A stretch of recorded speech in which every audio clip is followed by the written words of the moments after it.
Ever since my younger brother Makoto was brought back, I have gradually been pushed to the margins of the family. To make up for him, my father immediately gave him my position and entrusted him with the project I had poured my heart and soul into. When the project went wrong, my sister gave false testimony and the blame for his mess was placed squarely on my shoulders. He was all alone and my wife showed him an unexpected amount of care, insisting that as an older sister-in-law she should act like a mother and take care of the brother I had neglected for so long. Furious and unwilling to let this go, I confronted him, but he punched me down the stairs, breaking my leg. Just when I thought my mother would stand up for me, she instead advised me not to be petty. Even my daughter thought it would be better if Makoto were her father. In my hospital bed, consumed by anger and frustration, I had an unexpected awakening. It turned out I was merely a villainous supporting character in an inspirational novel. All my struggles and efforts, all the sacrifices I made were for the male lead Makoto to reap the rewards. Realizing my fate, I handed my wife and daughter over to Makoto and voluntarily gave up my inheritance and left the country. But when everyone thought I was a defeated man abandoned by family and friends, I returned to the country with a bang and decisively took away Makoto's rewards. When I first awakened, my so-called family members were still blaming me. My parents, who had always been fond of me, now stood by my younger brother. My mother said Makoto didn't do it on purpose. Besides, you were too harsh when you argued with him. It's understandable that he panicked. Both of you are at fault and you only had a small injury. Let's just let it go. I'll take charge of this and put it behind us. Don't dwell on it anymore. She looked at me with a kindly expression, hoping that I would be like I used to be, grudging but still obediently going along with her wishes. And just as she hoped, I replied in a flat tone, "All right." Her hand paused for a moment before she comforted me. "I know things haven't been easy for you. When you get out of the hospital, I'll have the housekeeper make you something delicious." I nodded in silence. My sister Freya furrowed her brows, looking at me. "I'll help with the project. You don't have to take responsibility for Makoto anymore. Is that okay? Don't blame me. Makoto is still new and can't handle that much pressure. Plus, there were mistakes in your handover too." I distinctly remembered that the documents I handed over to Makoto had everything meticulously detailed. What file to check, which folder, and which page. But Makoto, in his usual hasty way, only skimmed through things, leading to a crucial error in the decimal places of the data. Of course, I didn't argue with Freya anymore. I simply grunted in response and stayed silent. There was nothing to argue about. She knew the problem was Makoto's, but to cover for him and shield him from the consequences, she planned to throw the whole blame onto me. After my awakening, her so-called selfless elder sister persona became laughable to me. My cold responses seemed to make them uncomfortable. My father spoke up, "Rest well. And once you're out of the hospital, come back to the company and help Makoto. He's just joined and he needs to make a name for himself. As his older brother, you should be more generous and lend him a hand. Once he's settled in the company, you can resume your position." I looked at my father curiously, wondering if he still remembered how proudly he used to claim that he treated all his children equally. When I joined the company, he insisted that I start from the ground up. I had no objections at the time and worked my way up from the grassroots for 8 years to get to where I was. But when Makoto mentioned joining the company, my father immediately gave him my position, letting him take over the project I was about to finish. I smiled at my father and said, "There's no need to restore my position. When I'm out of the hospital, I'll handle all the handover work." Father furrowed his brows and said, "George, what are you doing? Are you messing with us?" I shook my head and replied calmly, "No, I'm just tired. I plan to resign." At that moment, Makoto, who had been acting like a meek little chick, stood up and said, "Bro, I know my qualifications aren't enough for this position, and having you assist me is a waste of your talents. You don't need to resign. I should be the one to resign. As for what happened with you being pushed down the stairs, although it was accidental, it was still my fault. I've been feeling guilty about it. I came here today to apologize. I didn't expect it to make you even more upset. I'm sorry." He looked apologetic, but his eyes were full of calculation. Unfortunately, everyone except me saw only his expression. Father immediately reprimanded me. "I've taught you to have a broad heart since you were young.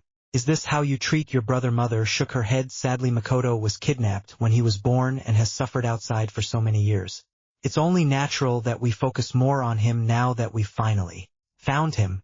George, why do you have to turn against the family over something like this? Freya looked at me coldly and said, Dad, Mom, don't waste your breath.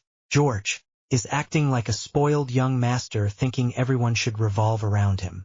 You've been so patient, and does he even care? He's selfish. I barely managed to smile, inadvertently recalling how things used to be before Makoto came back. How warm my interactions with the family had been. But that warmth no longer stirred any emotions within me. It seemed this was a side effect of my awakening. No longer swayed by unnecessary emotions, I calmly replied to them, yes, you're all right, but I'm tired now.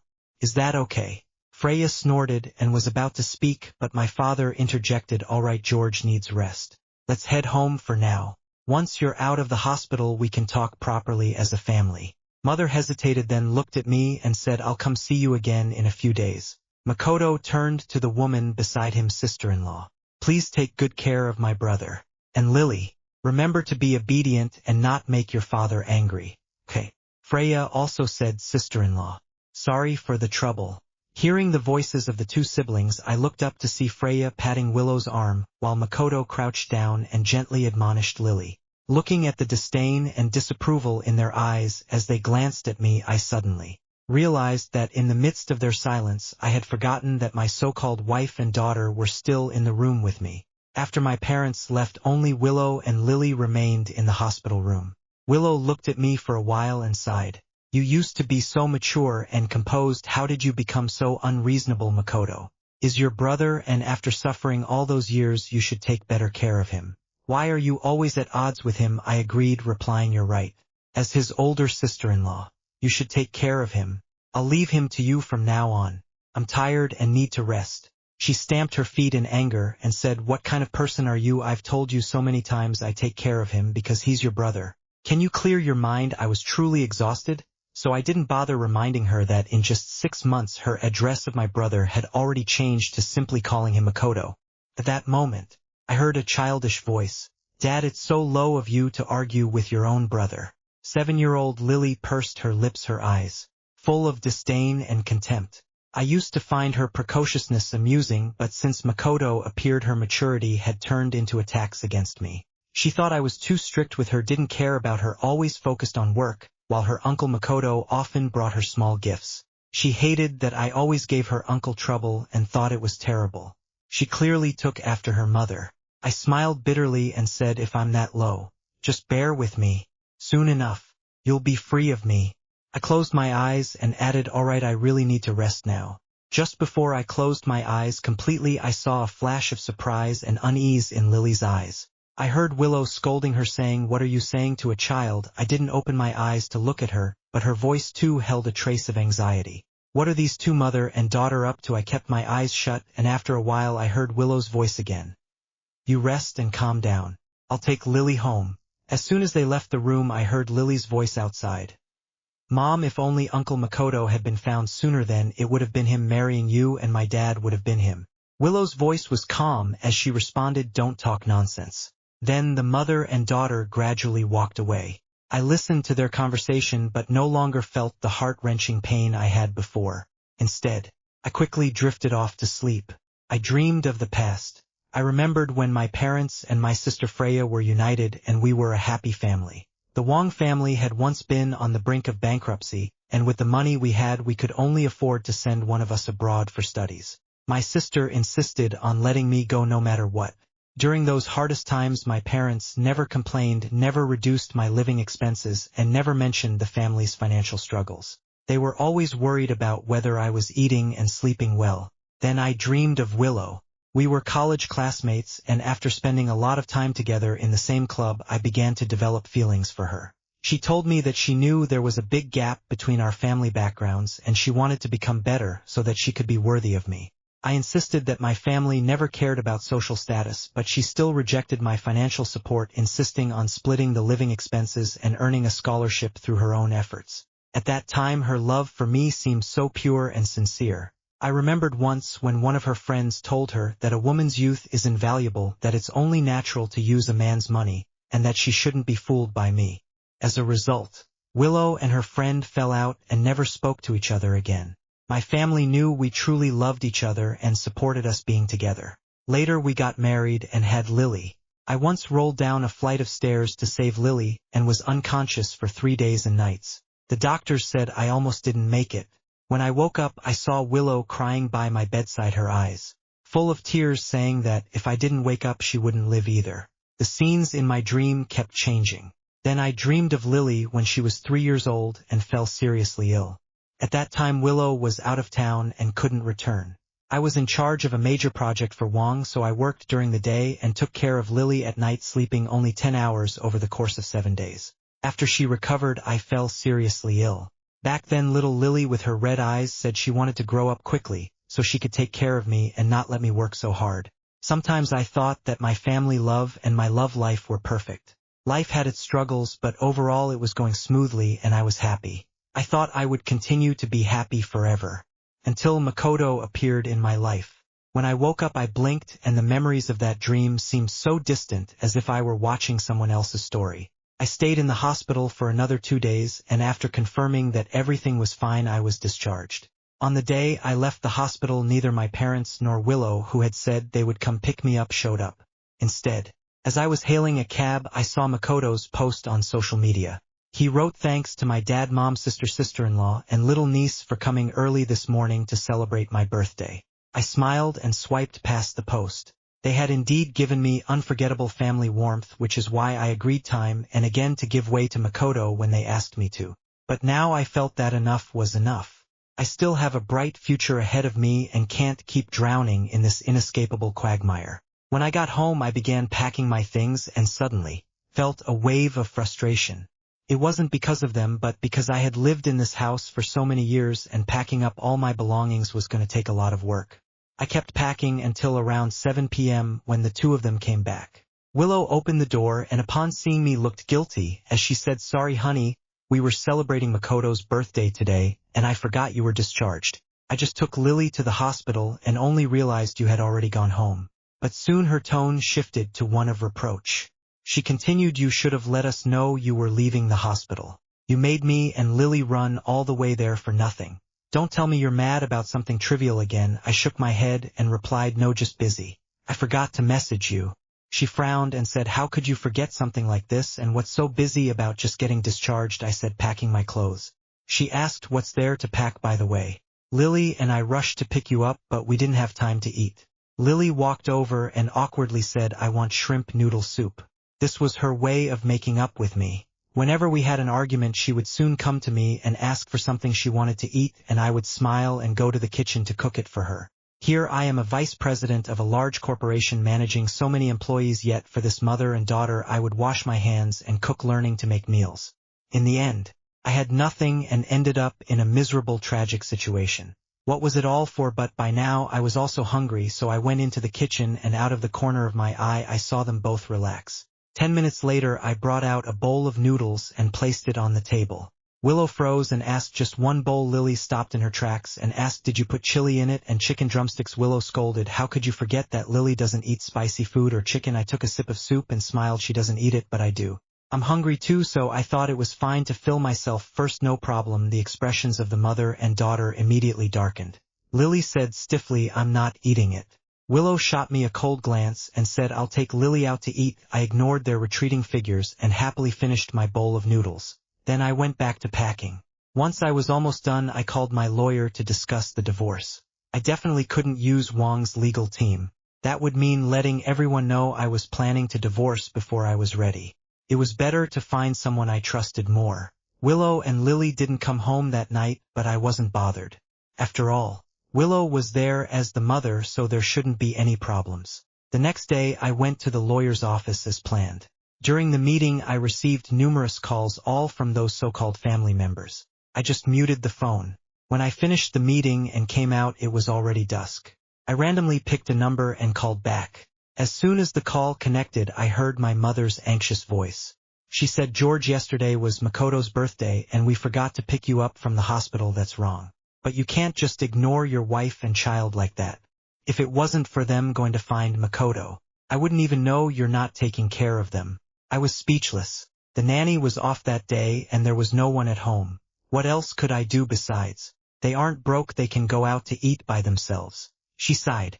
Listen to Mom. Don't stay mad at your daughter-in-law. Makoto feels guilty too and you're making him uneasy. Your dad and sister don't want to see him upset. I replied, does that include you too? She said, George. Don't say that. Both you and Makoto are my sons. For Mom. You are both equally dear to me, I asked in a neutral tone. So what do you want me to do? She answered, just apologize first and make it up to them.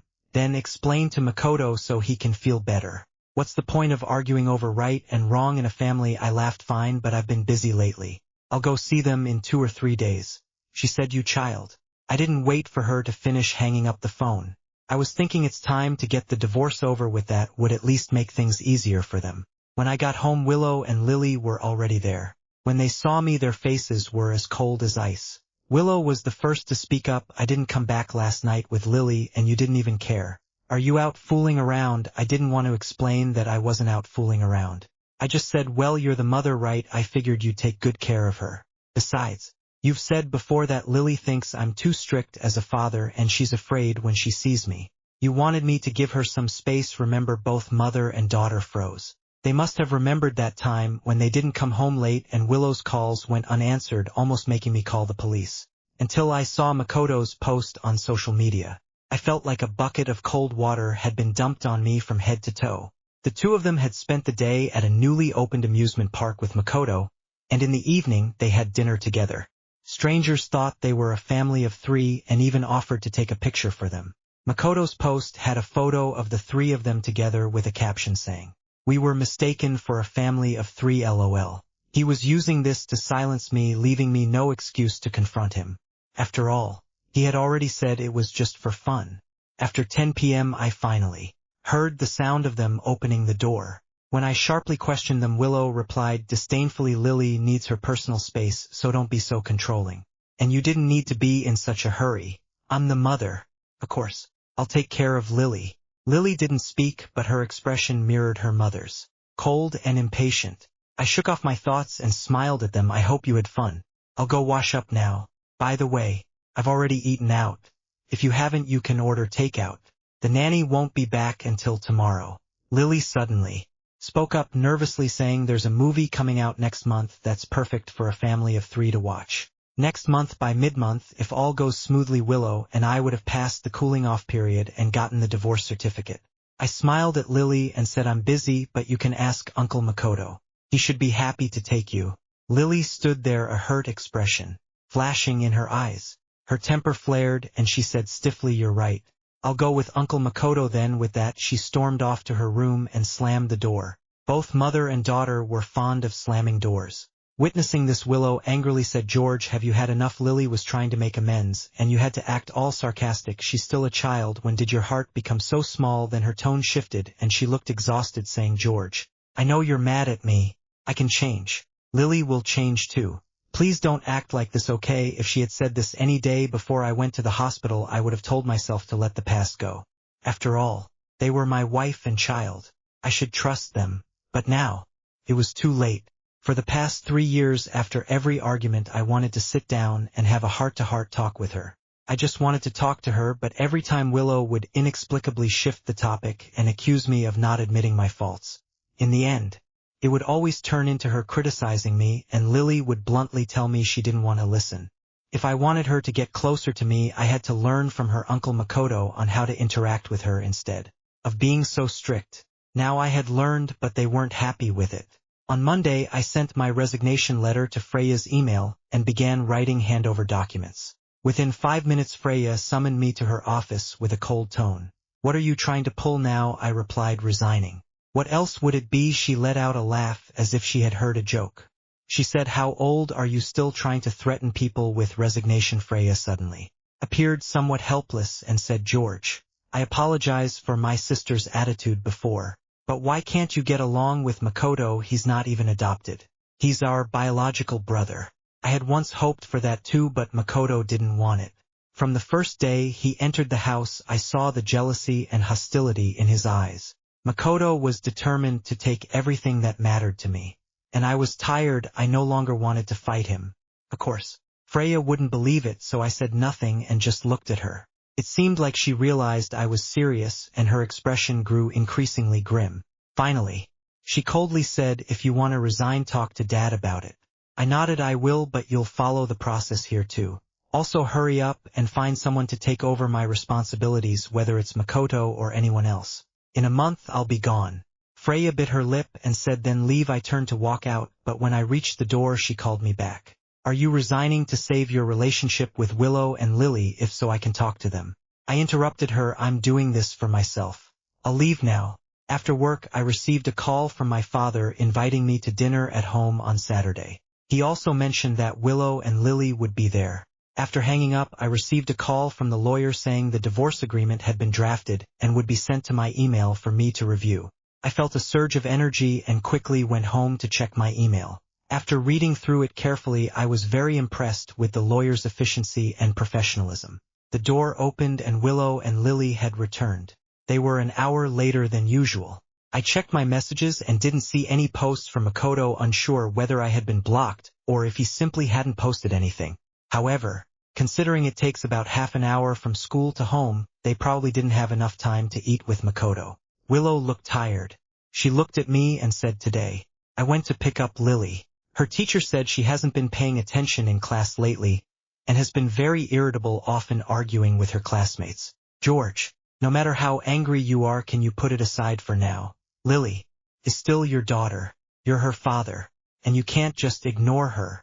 I looked at Lily. Every time I disciplined her she'd run and hide behind her mother, crying and complaining. Willow would take the opportunity to scold me, saying my method was too harsh, that children need to be spoken to, not punished. I could discipline her, but did she really need it? I crouched down in front of her and asked Lily, "Is something bothering you? If you want to talk about it, I'm here.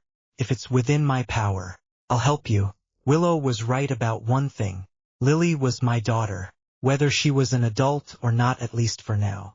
I couldn't let a 7-year-old go down the wrong path. Lily pressed her lips together and said without hesitation, "I want my dad to always be my dad." I patted her head and promised, "As long as you recognize me, I'll always be your dad." I turned to look at Willow, who also had a cold expression. She said sharply, "Of course. She'll recognize you. What are you even talking about?" This didn't match the plot I knew. According to what I understood during the family dinner on Saturday, I would explode with anger seeing the closeness between Willow, Lily, and Makoto. Willow would be completely disappointed in me and ask for a divorce. Lily would point at me saying she didn't want such a cruel man as her father. I had no expectations of Willow, but I couldn't deny that Lily still tugged at my heart. So this was her last chance. On Saturday, Willow, Lily, and I arrived at the old house on time. As soon as the door opened, Makoto was the first to greet me. He looked at me with joy and said, "Brother, I'm really happy you came." His expression was so sincere, no wonder he could become the main character. I kept a neutral tone and replied, "Dad asked me to come, so of course I had to." My father seemed a little awkward. He cleared his throat and said, "All right, we're just having a meal as a family. No need to make it so formal." At the dinner table my mother was very careful, serving Makoto some food and then quickly serving me the same. My dad spoke up, "By the way, George, don't bring up your resignation again." He put down his chopsticks and added, "Dad will give you a long vacation, and when you come back you can continue as vice president. As for Makoto, I'll start a new company for you to gain experience, and when you're ready you can join the main company." Makoto smiled humbly and said, "I have no objections. I'll listen to Dad. I do need more experience and have more to learn." But the way he gripped his chopsticks was so tight that he nearly broke them. Freya looked at me with a smile and asked, "Is the young master satisfied now?" I smiled politely. Makoto wasn't someone who would passively take a beating. He certainly had something up his sleeve.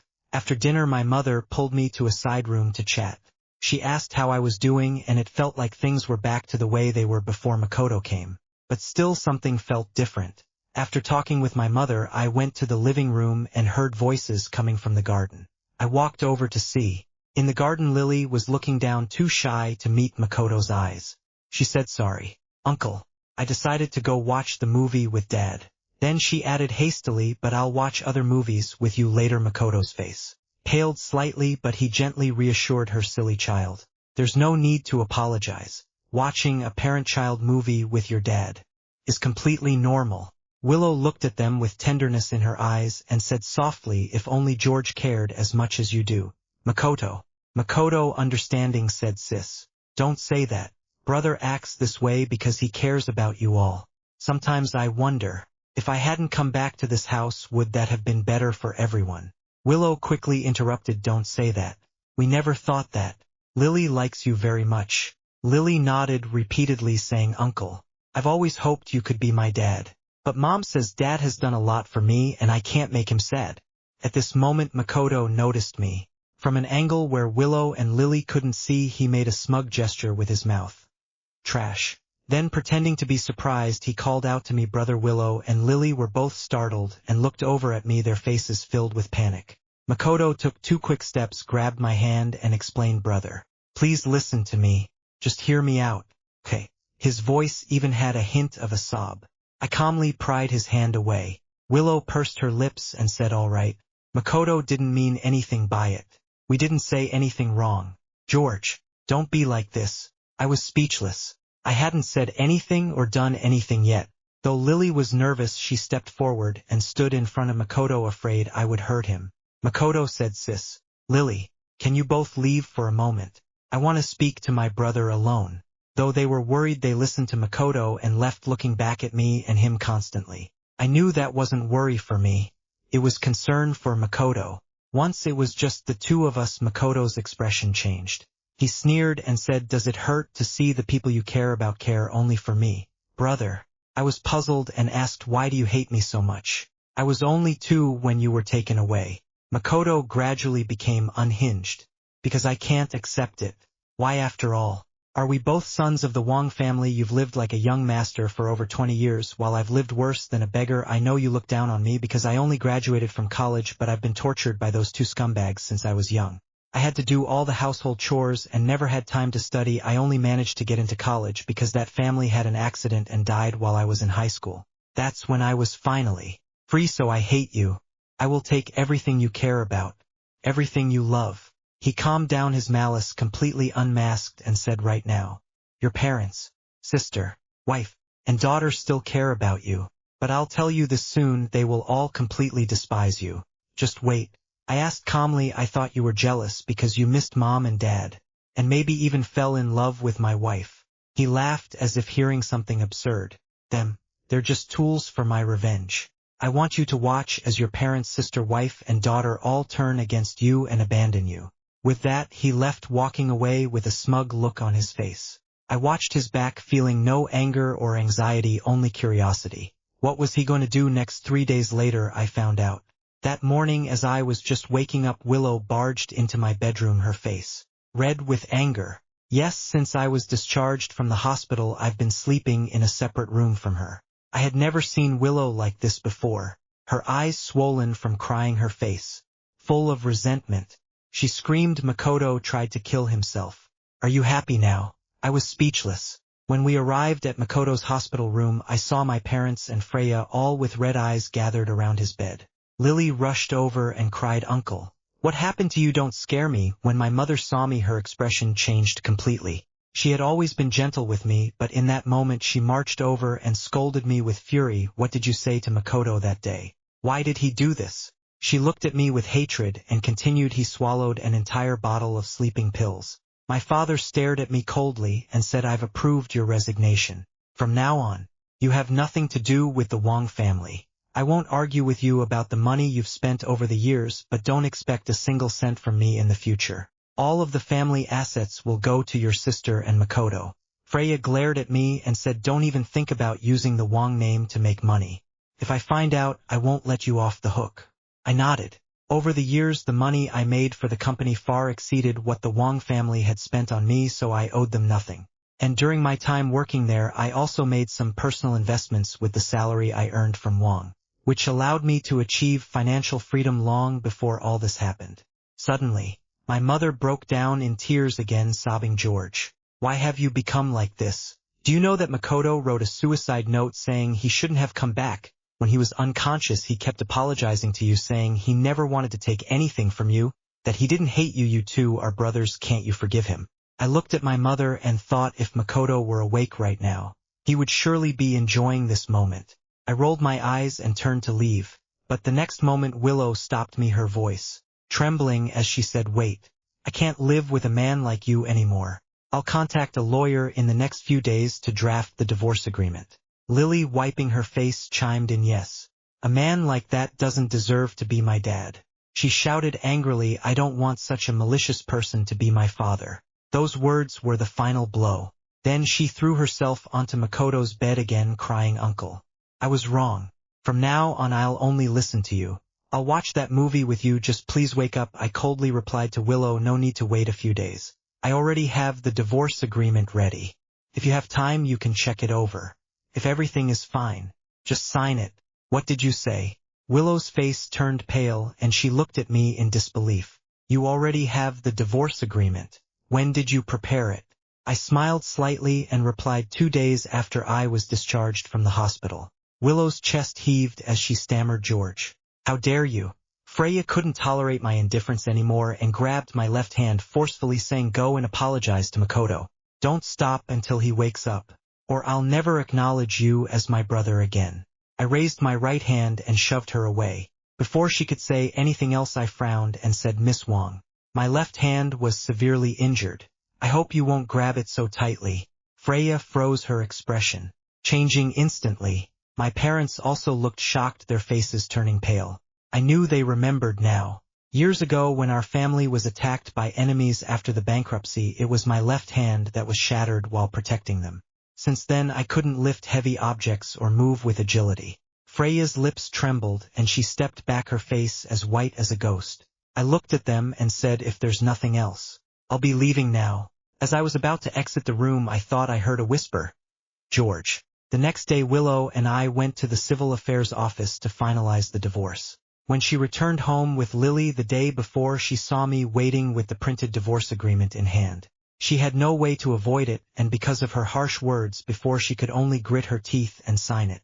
After leaving the Civil Affairs office, I immediately called a moving company to move my already packed belongings out of the house I had lived in for so many years. After the 1-month cooling-off period, we met again at the Civil Affairs office. I was the first to sign. Her hands trembled slightly. Suddenly, she threw the pen down in anger and yelled, "George, you're so cruel. To prove you don't care, you're even willing to abandon your own daughter." At this, the staff at the Civil Affairs office gave me strange looks. It was laughable. Now she was trying to claim the moral high ground, throwing dirt at me. During this entire month, we hadn't contacted each other at all. Meanwhile, Makoto had been sending messages every day boasting about how Willow had been going to care for him and how Lily visited him often. To prevent Willow from focusing too much on taking care of Makoto and forgetting about the divorce, I made sure to remind her before the cooling-off period ended. It was much later when I received her angry voice message reply. She said, "Don't worry, I'll be there." Bringing myself back to the moment, I frowned and replied, "Aren't you happy that you can finally be with my brother?" Her face turned deathly pale. The energy drained from her and she quickly signed the papers. We left the Civil Affairs office and with a smile on my face I said goodbye. Willow, never to see her again. 5 years later, Anna, our son, and I returned to the country. David, riding on my back, said, "Dad, are you tired? I can walk by myself." Anna smiled and added, "Your son's worried about you. Let me carry him for a bit." David wasn't heavy, so carrying him wasn't a problem, but I decided to give in and handed him over to Anna. However, just as I did, a voice, trembling with confusion, called out, "Dad." I turned around to see Willow and Lily standing there staring at me. It had been years since we last saw each other. Lily had grown taller while Willow looked much more worn out. Willow's voice trembled as she said, "George, you're back." She stepped forward to grab my hand, but I quickly took a step back, avoiding her touch. That's when she noticed Anna beside me. She asked, "Who is she?" Willow's eyes flashed with anger. I replied politely, "This is my wife, and this is my son." Her eyes widened in disbelief. "You're married, and you have a child." David tilted his head in confusion and asked, "Dad, who are they?" Lily retorted, "He's my dad, not your dad." Like an angry little lion, she rushed toward me, but Anna quickly stepped in front of me and stopped her. She froze, tears welling up in her eyes, and said, "Dad, don't you want me anymore?" She cried and sobbed, saying I was wrong, that I shouldn't have believed that bad person. "Please come back. I only want you as my dad. I won't trust anyone else again. Willow's eyes were red as she said, why didn't you give us the recording earlier? If I had seen it sooner, I wouldn't have married that bastard Makoto. At that moment, a Rolls-Royce Cullinan stopped by the roadside and the driver quickly got out and walked toward us. The driver said, Madam, I'm sorry I'm late.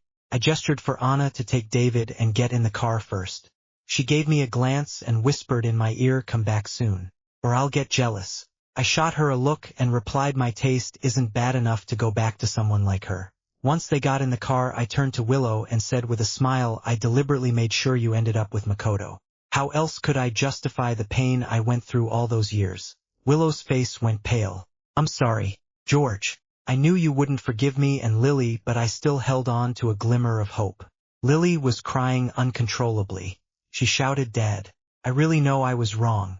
Give me one more chance, just one last chance. I bent downside and said, you used up that last chance 5 years ago. Let's just say our father-daughter bond was shallow, Lily. The only advice I have for you is to look forward, not back at things that can never be undone. She wanted to say more, but I didn't give her the chance. I turned and got into the car. A month after I left, Willow married Makoto and my father officially appointed Makoto as vice president of Wong. I kept an eye on them, and after Makoto had secured his position and Willow got pregnant, I sent a recording to Wong's family and Willow's phone. It was of the conversation between Makoto and me in the garden of the old house. After sending it, I stopped caring about them. Until today. Once we got in the car, Anna, along with our domestic branch employees, greeted me, and she started reporting on the recent situation of the Wong family and Willow and Lily. In short, things hadn't gone well for them. After Willow learned the truth, she broke down. No matter how much Makoto begged her, she insisted on divorcing him, even though she was pregnant and had to terminate the pregnancy. During an argument, Makoto missed a step and fell down the stairs, breaking his leg. Willow held a grudge against him for his actions and refused to call for help. By the time they got him to the hospital, his leg was beyond saving and he would walk with a limp for the rest of his life. Makoto tried to get Wong's family to intervene, but they saw him as a foe after receiving the recording. His mother avoided him. His father cruelly mocked him, saying that a disabled man didn't deserve to inherit the Wong family business, and Freya even kicked him out of the house. With nowhere else to go, he clung to the idea of not divorcing. But Willow grew more and more distant, even moving to another house with Lily. Makoto, filled with resentment, secretly sold the confidential information he had collected about Wong and Lu companies to rival firms. Both companies suffered significant setbacks in crucial projects. Their cash flows were cut off and they nearly went bankrupt. Now both companies were barely holding on, having to sell assets and downsize. Makoto, on the other hand, was sent to a care facility by the angry families of both companies. Freya spared him from the asylum, but the facility he was sent to was a beautiful, peaceful place, though he would never leave. He would likely remain there for years, and eventually he might even end up in the asylum after all. When I heard this, I chuckled and said, well, I should thank Makoto. Without him, we wouldn't have gained this advantage. Anna and I had come back to handle the acquisition of Wong and Lu's assets. Anna smiled, wrapping herself around me, and said, so it's all thanks to you, right? Didn't Makoto sell their company's secrets? She then remembered something and looked worried.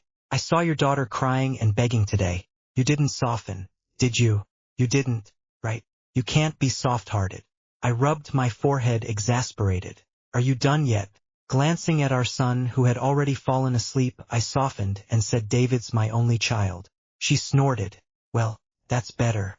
I said, wife, if you're so worried, why don't we have more kids? Let's have a few more. Oh, wait, I'm sorry, wife. Before I could finish, Anna angrily pinched my arm. During my time back in the country, my father, mother, and Freya all came to see me, but each time I avoided them. Eventually I couldn't avoid them anymore and had to face them. Years had passed and my parents had aged significantly. Even Freya had a few strands of white hair, clearly showing how much they had been burdened by the company's issues over the years. My mother grabbed my hand, tears in her eyes. My father sighed deeply and Freya hesitated, but in the end, she didn't say a word. They apologized, begged for my forgiveness, admitting that they had been blinded by their own judgments and didn't realize how wicked Makoto was. They said they hoped I would return and that the family business would still be mine to inherit. I politely declined, saying, I'm here today to tell you that my connection with you ended 5 years ago. I hope you won't come looking for me anymore. If you do, I can't guarantee how much Wang's assets will sell for. Without waiting for their reaction, I stood up and left. Behind me, I could hear their regretful sighs. Felt like a lifetime ago. After that, they never came to find me again. As for Lily, I don't know what Willow told her, but they never appeared in front of me again. However, on the day Anna, David, and I were leaving for Country M after handling the acquisition, our bodyguard informed us that 5 people, 4 adults and 1 child, had been secretly watching us at the airport. The bodyguard was someone Anna hired, worried that these people might harass me again. David, a bit anxious, asked, "Are they the people who said they were from Dad's family?" I smiled and pinched his cheek. "They're just unrelated people." After we entered the boarding gate, I received a few messages from unknown numbers on my phone. I glanced at them, and they all contained words like "forgive me," "I'm sorry," and "I'll always wait for you." I didn't open them in detail and simply deleted them all at once. The people who abandoned me are part of yesterday's past. But it's okay. I looked at Anna and David. At least fate allowed me to find the one who truly loves me.